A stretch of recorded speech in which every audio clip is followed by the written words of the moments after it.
Olá, pessoal da segunda série do ensino médio. Que prazer, que honra que é estar com todas e todos vocês no nosso encontro, né? Do nosso componente Ciência, Tecnologia e Ética. Eu sou a professora Maria Fernanda. Este é o meu sinal. Eu sou uma mulher de pele branca, cabelos ruivos, olhos castanhos, tenho mais ou menos 1,70 m de altura e hoje eu visto uma blusa preta, um agasalho branco e tô sem cachecol, uma blusa preta e um agasalho branco. É um prazer estar com todas e todos. O nosso componente, como todas e todos vocês já sabem, faz parte do aprofundamento Superar Desafios de Humanas. E esse aprofundamento, por sua vez, está agora, né, no desenvolvimento aí da primeira unidade curricular, que se chama No Mundo, Tudo Está Interligado. Como sempre, nós mobilizamos nas nossas aulas desse componente uma habilidade, que é essa que vai aí na tela para vocês, que nos convida a elaborar hipóteses, selecionar evidências e compor argumentos relativos aos processos políticos, econômicos, sociais, ambientais, culturais e epistemológicos, com base na sistematização de dados e informações de diversas naturezas. Quando a gente fala em diversas naturezas, a gente está dizendo assim, expressões artísticas, textos filosóficos e sociológicos, documentos históricos e geográficos, mapas, tabelas, gráficos, tradições orais, entre outros, tá certo? E aí, como a gente sempre faz, né, no começo das nossas aulas, é interessante que a gente comece recapitulando um pouquinho do que conversamos em aulas anteriores, né? A gente está agora na aula 4 da atividade 3 e até aqui a gente já conversou sobre o pensamento, sobre a teoria, né, de dois filósofos da ciência, são pensadores contemporâneos e que deixaram para a gente uma contribuição absolutamente magnífica para qualquer um que se disponha a entender um pouquinho mais, afinal de contas, sobre como funciona a ciência na contemporaneidade, tá certo? Quais são as dinâmicas, as relações de poder que se estabelecem aí dentro dessa área, né, humana do conhecimento que a gente designou ciência. Estes pensadores, né, de que falei agora são o Thomas Kuhn e o Karl Popper, né? E o Thomas Kuhn, pessoal, vamos relembrar só um pouquinho então da sua teoria, né? Ele falava para a gente que a ciência se movimenta a partir ou através de fases, tá certo? E a gente tinha visto na nossa aula sobre Thomas Kuhn essas fases da ciência, a gente tinha visto a pré-ciência, a ciência normal, a crise e a revolução. Essas 4 fases, então, cada uma com as suas especificidades e as suas dinâmicas, configuraria, digamos assim, a movimentação, né, das diferentes áreas da ciência. O que ele chamava então de revolução científica é precisamente esse momento em que os paradigmas de uma determinada área da ciência entram em colapso. Eles são muito questionados, eles passam uma sensação de insegurança e os cientistas não se fiam mais muito neles, né? Parece haver alternativas melhores para pensar determinadas áreas ali da ciência, né? Parece haver paradigmas melhores. Então, toda vez que um ou mais paradigmas entram em crise, a gente fala, seguindo aí a proposta do Thomas Kuhn, que essa área está passando por uma revolução. Aí vocês devem estar lembrando, né, o significado do termo paradigma no Thomas Kuhn, que era então esse conjunto, né, de teorias, de conceitos, de métodos, de, enfim, né, que fundamentam as práticas, né, dos cientistas dentro de uma determinada área. certo? Esse era o paradigma. Naturalmente, diz o Kuhn, as trocas, né, de paradigmas ao longo da história vão fazendo com que a ciência avance e se desenvolva à medida em que paradigmas mais certeiros, mais assertivos, mais confiáveis vão substituindo pouco a pouco os anteriores. É dessa forma que se movimenta e que avança a ciência na concepção do Thomas Kuhn. Por outro lado, a gente tinha estudado também um outro filósofo da ciência, o Karl Popper, que apresentava para a gente uma noção bastante contraintuitiva, né, digamos assim, da ciência e do fazer científico, né? Porque ele dizia assim para a gente: olha, se a gente quiser chamar algum enunciado, alguma frase, algum pensamento, né, alguma sentença de científica, a gente precisa apostar nesse critério aqui que eu estou dizendo, que é o critério da falseabilidade, diz o Popper, né? A falseabilidade é a capacidade que um enunciado ou uma teoria, enfim, tem, né, de ser analisados a partir do seu contrário. Então, se eu digo, por exemplo, assim, existem morcegos vivendo na Lua, por exemplo, né? Esta é uma sentença, este é um enunciado que, para o Popper, é plenamente científico. Por quê? Porque eu posso falsear este enunciado dizendo: não há morcegos vivendo na Lua. E a partir daí eu vou verificar, partindo aí, né, de práticas absolutamente típicas dentro da ciência, que são a observação e a experimentação. A partir daí eu vou observar para ver se, afinal de contas, há ou não há morcegos vivendo na Lua. E aí eu vou tomar uma das possibilidades, né, uma das alternativas como verdadeira e adequada. Entretanto, muito embora a afirmação "há morcegos vivendo na Lua" não seja verdadeira, não corresponda à realidade, ela não deixa de ser, aqui é o pulo do gato, ela não deixa de ser, para o Karl Popper, uma afirmação científica, justamente porque ela é falseável, ou seja, ela admite, né, a sua possibilidade oposta. É diferente de dizer, por exemplo, enunciar uma frase como Zeus habita o Olimpo, né? Essa é uma afirmação que não é científica. E por que ela não é científica? Porque ela não é falseável.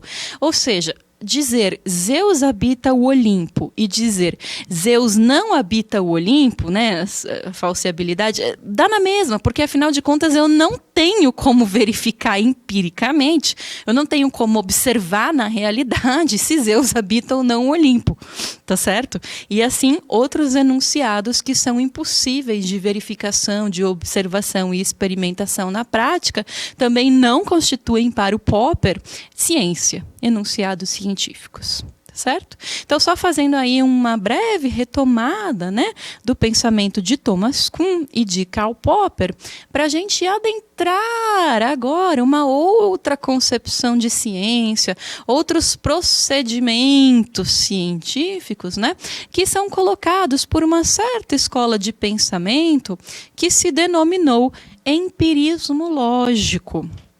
O empirismo lógico foi uma vertente, um braço, digamos assim, de pensamento em que os autores que se denominavam, os filósofos que se denominavam empiristas lógicos, pensaram muito sobre o que é ciência, qual seria a característica especial da ciência, como fazer ciência, como obter um conhecimento seguro através da ciência. Né?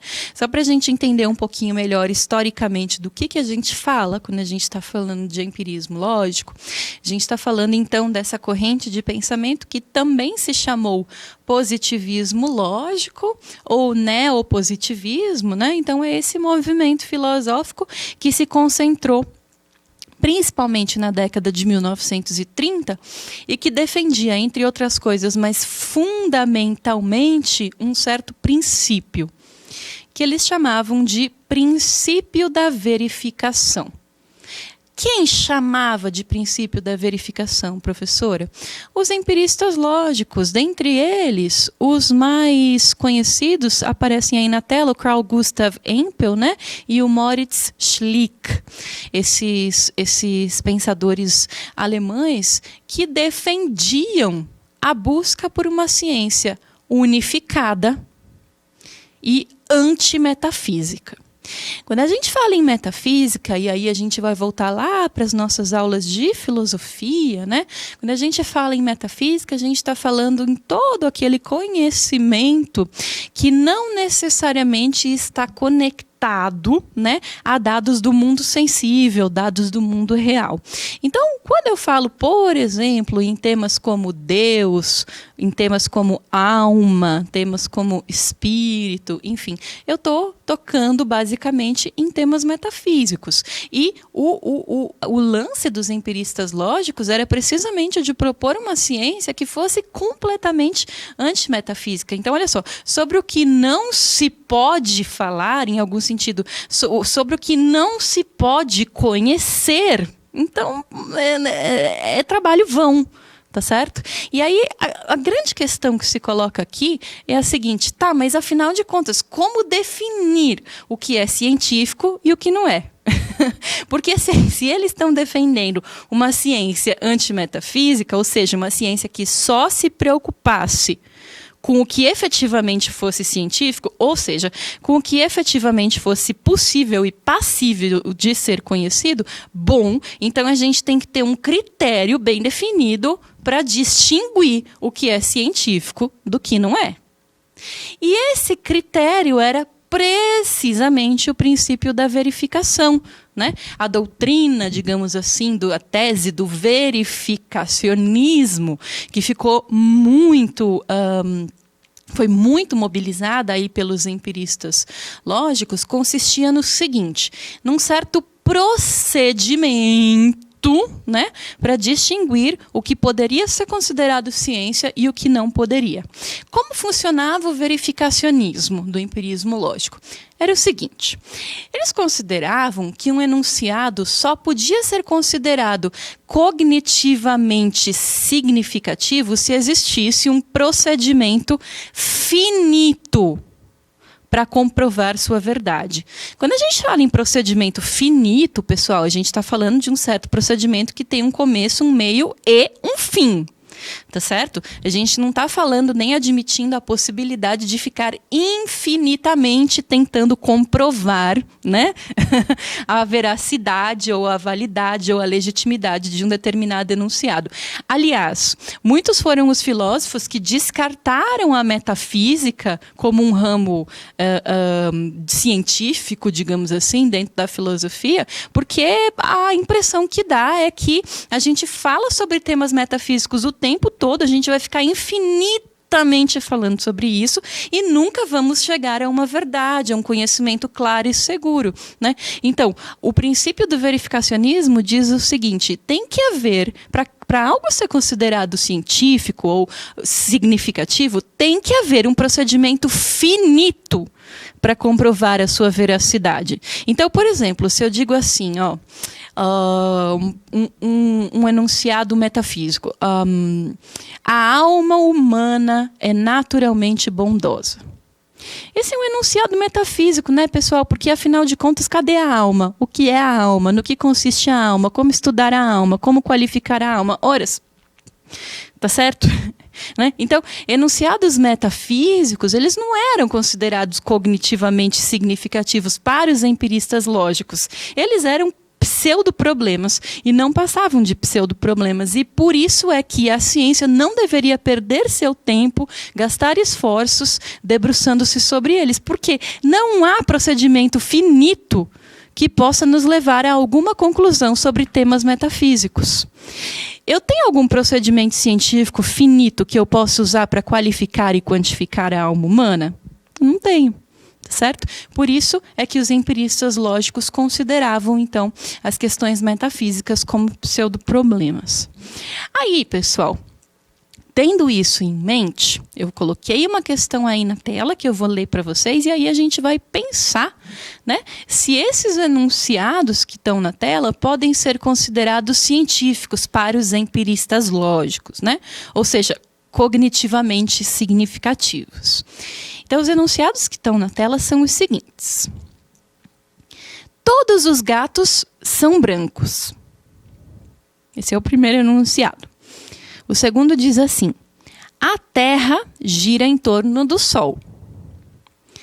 O terceiro diz: os seres humanos são naturalmente maus. O quarto diz assim: o Japão fica na América. E o quinto enunciado diz pra gente: todos os livros do mundo possuem mais de 80 páginas. Então, são 5 enunciados aí, e a nossa tarefa agora é tentar descobrir se para os empiristas lógicos, esses enunciados poderiam ser considerados cognitivamente significativos. Vamos pensar um pouquinho? Em 1 minuto a gente se vê.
Então, vamos lá.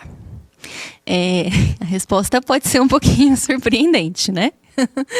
Mas de todos esses enunciados aí, pessoal, todos eles, com exceção de um, são considerados cognitivamente significativos, ou seja, científicos, para os empiristas lógicos. Aí vocês vão dizer: o quê, professora? Como assim?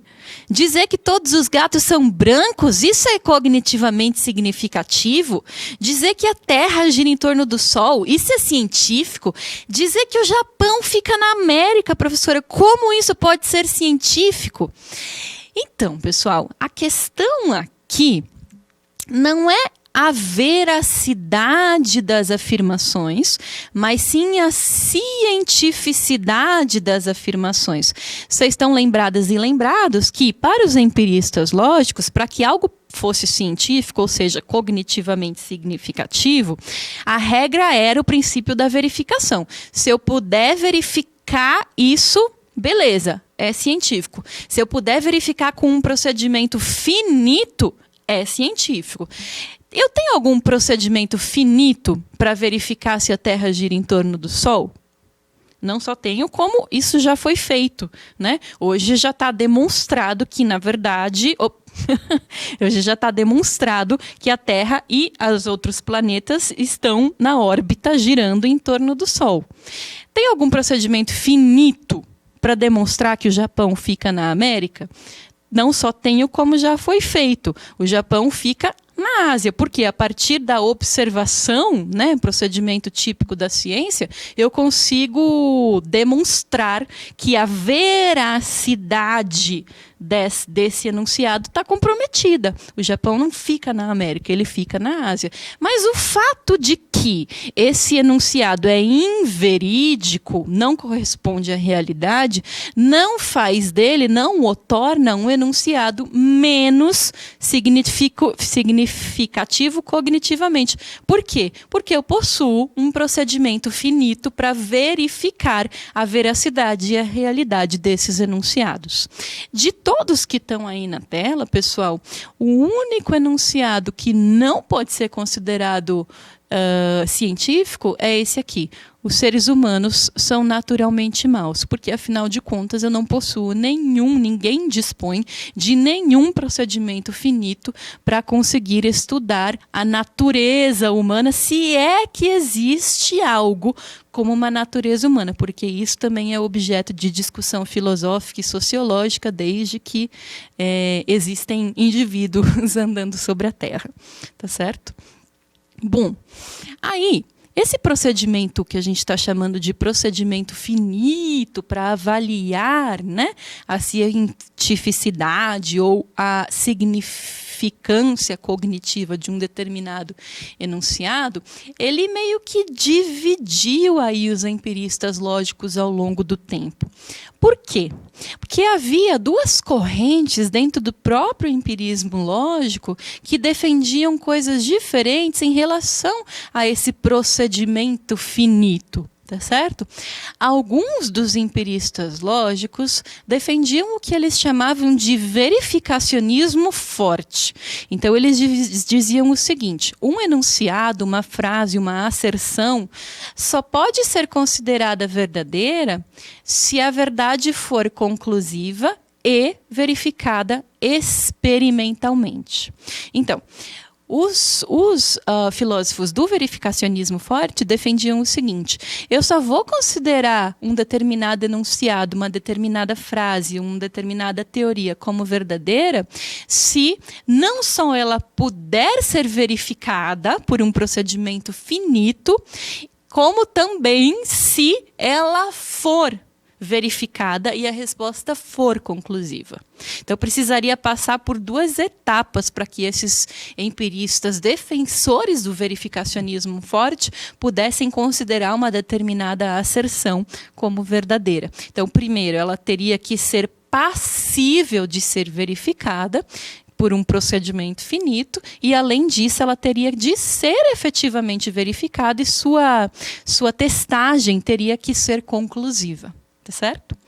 Por outro lado, e um pouco menos radicais, estavam os defensores de um verificacionismo fraco. Então, eles diziam o seguinte: um enunciado, uma frase, uma sentença podem ser consideradas significativamente cognitivas, científicas, enfim, se a verdade puder ser verificada experimentalmente. Então, eu não preciso verificar efetivamente, eu não preciso testar efetivamente, não preciso observar ou experimentar. Só a potencialidade que uma determinada enunciação, que uma determinada frase ou teoria possui de poder ser verificada por um procedimento finito já é válida para esses empiristas lógicos que defendiam o verificacionismo fraco, tá certo? Aí, pessoal, a gente vai chegando à crítica que um dos nossos autores aqui do nosso componente fez aos empiristas lógicos. É importante que a gente mencione que o empirismo lógico não se firmou enquanto uma vertente de pensamento ao longo do tempo. Ela se concentrou na década de 30, né, do século 20, e depois ela foi sendo progressivamente abandonada por aqueles que algum dia tinham chegado a defendê-la, de tal forma que hoje a gente considera o empirismo lógico um pensamento, uma escola superada, tá certo? Em relação às seus entendimentos a respeito da ciência, né? Agora, o Popper, né, o Karl Popper, num determinado momento de sua carreira acadêmica, quando ele se depara, né, com o empirismo lógico, ele diz o seguinte: puxa vida, mas isso aqui é muito complicado. O empirismo lógico, ele carece de bases lógicas. O Popper está dizendo o seguinte: falta lógica aos empiristas lógicos. E por que é que o Popper está fazendo essa crítica? Porque, olha só, na indução, que é um procedimento que se utiliza muito na ciência moderna e na ciência contemporânea, né, que consiste no fato de partir do particular para o geral, né? Na indução, sempre tem a possibilidade de que a conclusão seja falsa, por maior que seja o número de observações. Então, por exemplo, eu tenho uma determinada lei, uma determinada regra científica que me diz o seguinte, ó, todos os cisnes possuem penas de 3 a 7 centímetros. Por exemplo, estou inventando aqui agora. Todos os cisnes possuem penas de 3 a 7 centímetros. Essa é uma determinada lei da biologia, os biólogos, né, creem nisso, está em todos os manuais de biologia, é dada como fato, né, irrevogável, enfim. Por quê? Porque os biólogos e as biólogas certamente observaram uma grande quantidade de cisnes, né, até chegar nessa determinada asserção que hoje é tida como verdadeira. Por exemplo. Tá, pessoal? É só um exemplo. Bom, aí o Popper diz o seguinte, beleza, eu verifiquei a partir do princípio do verificacionismo, né? Observei, verifiquei muitos cisnes e cheguei aí a essa conclusão. Só que é o seguinte, diz o Popper, é literalmente impossível que os biólogos tenham verificado absolutamente todos os cisnes do mundo, os que já existiram, os que existem e os que existirão. É impossível verificar o tamanho das penas de absolutamente todos os cisnes do mundo. De tal forma que, embora a imensa maioria de cisnes possua penas de 3 a 7 centímetros, de fato, pode haver um único indivíduo cisne que possui penas maiores do que isso, penas de 12 centímetros, por exemplo. E se isso acontece, acaba-se invalidando todo o procedimento científico que o empirismo lógico propõe, que é o do verificacionismo, um procedimento finito, né, para chegar numa determinada conclusão, numa determinada verdade. Só que, pessoal, efetivamente, se pergunta Popper, existem procedimentos finitos? É uma questão. Porque é possível, finitamente, observar todos os cisnes do mundo? É impossível. A gente não sabe qual é a quantidade de cisnes que existem no mundo, a gente não sabe quantos cisnes já existiram até aqui e já morreram, e a gente não sabe quantos cisnes ainda vão nascer, enfim. Não há um procedimento finito na ciência para verificar, né, se absolutamente todos os indivíduos cisnes possuem penas desse tamanho. É por isso, diz o Popper, que o empirismo lógico não tem lógica, porque ele propõe um determinado procedimento que, por si só, é infinito. Então, o procedimento finito do empirismo lógico, ele até serve, diz o Popper, para algumas coisas, mas não para tudo.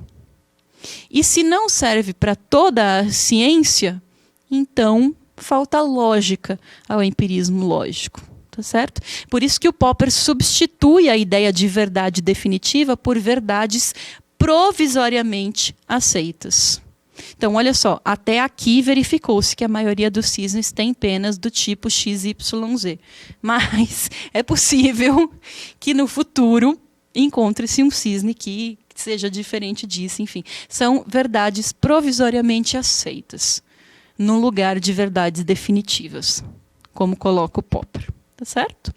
Deixo para vocês na tela algumas sugestões para quem se interessou especialmente por esse tema, né, do empirismo lógico, e como não poderia deixar de ser, deixo também um roteiro do estudante para que em sala de aula, em grupos, vocês elaborem um cartaz ou um mural apresentando a concepção de ciência do empirismo lógico, focando naturalmente no conceito de observação ou de verificação. Tá certo? Me despeço de todas e todos vocês com muito carinho. Estaremos juntas e juntos novamente em breve. Cuidem-se muito. Tchau, tchau.